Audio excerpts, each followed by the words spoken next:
Indian മഹാസമുദ്രത്തിന്റെ കൃത്യം നടുവിലായിട്ട് കിടക്കുന്ന ഒരു കൂട്ടം ചെറു ദ്വീപുകളാണ് ഷാഗോസ് ഐലൻഡ്സ് എന്ന് പറയുന്നത്. ഇതിൽ ഏറ്റവും വലുതും തന്ത്രപ്രധാനവുമായ ദ്വീപാണ് ഡിയേഗോ ഗാർഷ്യ. ഈ പേര് നിങ്ങൾ പലപ്പോഴും കേട്ടിട്ടുണ്ടാകും. നിലവിൽ UK നിയന്ത്രണത്തിലാണ് എങ്കിലും അമേരിക്കയുടെ ഏറ്റവും വലിയ വിദേശ സൈനിക താവളങ്ങളിൽ ഒന്നാണിത്. ദക്ഷിണേഷ്യ, പശ്ചിമേഷ്യ, ആഫ്രിക്ക എന്നീ മേഖലകളിലേക്ക് വളരെ വേഗത്തിൽ യുദ്ധവിമാനങ്ങളും കപ്പലുകളും അയക്കാൻ അമേരിക്കയെ സഹായിക്കുന്നത് ഈ ഡിയേഗോ ഗാർഷ്യയാണ്. പ്രത്യേകിച്ച് ഈ മേഖലയിൽ ചൈനയുടെ വർദ്ധിച്ചു വരുന്ന സ്വാധീനത്തെ പ്രതിരോധിക്കാൻ അമേരിക്കയ്ക്ക് ഈ ഒരു താവളം ജീവശ്വാസമാണ് എന്ന് പറയണം. ഇപ്പോൾ നടക്കുന്ന US, ഇസ്രായേൽ, ഇറാൻ യുദ്ധ പശ്ചാത്തലത്തിൽ ഈ ഒരു ബേസിന്റെ പ്രാധാന്യം ഇരട്ടിച്ചിരിക്കുകയാണ്. ഇറാനെതിരെ മിസൈൽ ആക്രമണം നടത്താൻ ഈ ഒരു ബേസ് ഉപയോഗിക്കാൻ UK വൈകിയതിൽ ട്രംപ് കടുത്ത അതൃപ്തിയിലാണ്. അതുകൊണ്ട് തന്നെ ഇനി വാടകയ്ക്കും ലീസിനും ഒന്നും നിൽക്കാൻ പറ്റില്ല, ഈ മണ്ണ് സ്വന്തമായിട്ട് തന്നെ വേണമെന്നാണ് ട്രംപിന്റെ പുതിയ വാശി. നമുക്കിതിന്റെ കുറച്ച് ചരിത്രം കൂടി ഒന്ന് പരിശോധിക്കാം. യഥാർത്ഥത്തിൽ മൊറീഷ്യസിന് ബ്രിട്ടൻ സ്വാതന്ത്ര്യം നൽകുന്നതിന് തൊട്ടു മുൻപാണ്, അതായത് 1965 ഈ ദ്വീപുകളെ തങ്ങളുടെ നേരിട്ടുള്ള ഭരണത്തിന് കീഴിലാക്കിയത്. തുടർന്ന് അവിടുത്തെ തദ്ദേശീയരായ ജനങ്ങളെ മുഴുവൻ നിർബന്ധിതമായി ഒഴിപ്പിച്ചുകൊണ്ടാണ് അമേരിക്കയ്ക്കായിട്ട് ഇവിടെ സൈനിക താവളം ഒരുക്കിയത്.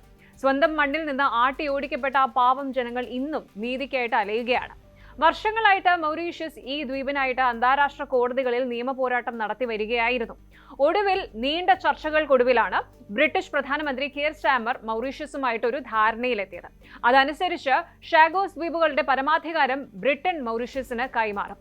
പകരം ഡിയേഗോ ഗാർഷ്യയിലെ സൈനിക താവളം അടുത്ത 99 വർഷത്തേക്ക് ബ്രിട്ടനും അമേരിക്കയ്ക്കും ലീസിന് നൽകും. ഇതിനായിട്ട് വൻ തുകയും മൗറീഷ്യസിന് നൽകാമെന്നായിരുന്നു. പക്ഷെ അധിക ഓഫ്സെറ്റ്സിലേക്ക് വന്ന ഉടൻ ട്രംപ് കളി മാറ്റി. ഇതൊരു തികഞ്ഞ മണ്ടൻ കരാർ, ആക്ട് ഓഫ് ഗ്രേറ്റ് സ്റ്റുപ്പിഡിറ്റി, ഒരു മണ്ടത്തരം ആണ് എന്നാണ് ട്രംപ് പരസ്യമായിട്ട് പ്രഖ്യാപിച്ചത്. കമ്മ്യൂണിസ്റ്റ് ചൈനയോട് അടുത്ത ബന്ധം പുലർത്തുന്ന മൗറീഷ്യസിന് ഈ ദ്വീപ് കൈമാറിയാൽ അവിടെ ചൈനീസ് ചാരക്കണ്ണുകൾ എത്തുമെന്നും അത് അമേരിക്കയുടെ നാഷണൽ സെക്യൂരിറ്റിയെ ബാധിക്കുമെന്നും റിപ്പബ്ലിക്കൻ നേതാക്കൾ മുന്നറിയിപ്പ് നൽകി. ട്രംപ് കാട്ടായം പറഞ്ഞു, ഡിയേഗോ ഗാർഷ്യ ആർക്കും അങ്ങ് വിട്ടുകൊടുക്കാൻ പറ്റില്ല. ഇനി ട്രംപ് ശക്തമായി എതിർത്തതോടെ ബ്രിട്ടൻ ആകെ പെട്ടുപോയ ഒരു അവസ്ഥയിലായിരുന്നു. അമേരിക്കയുടെ പിന്തുണ ഇല്ലാതെ ഈ കരാറുമായിട്ട് മുന്നോട്ട് പോകില്ലെന്ന് വ്യക്തമാക്കി ബ്രിട്ടീഷ് പാർലമെന്റ് മൗറീഷ്യസുമായിട്ടുള്ള പരമാധികാര കൈമാറ്റ കരാർ താൽക്കാലികമായി നിർത്തിവെച്ചിരിക്കുകയാണ്.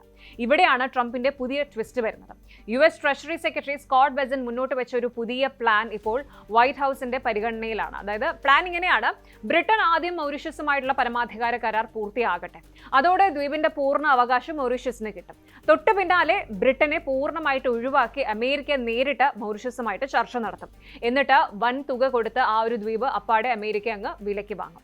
സാമ്പത്തികമായിട്ട് അത്ര ഭദ്രമല്ലാത്ത മൗറീഷ്യസ് വലിയ തുക ഓഫർ ചെയ്താൽ കച്ചവടത്തിന് സമ്മതിക്കുമെന്നാണ് വാഷിംഗ്ടണിന്റെ കണക്കുകൂട്ടൽ. മുൻപ് വാടക ഇനത്തിൽ വലിയ തുക നൽകാൻ ബ്രിട്ടൻ തയ്യാറായതിനേക്കാൾ വലിയ പാക്കേജ് അമേരിക്ക മുന്നോട്ട് വെച്ചേക്കാം. പക്ഷേ ഈ റിയൽ എസ്റ്റേറ്റ് വിദേശ നയം അന്താരാഷ്ട്ര തലത്തിൽ വലിയ ചോദ്യങ്ങളാണ് ഉയർത്തുന്നത്.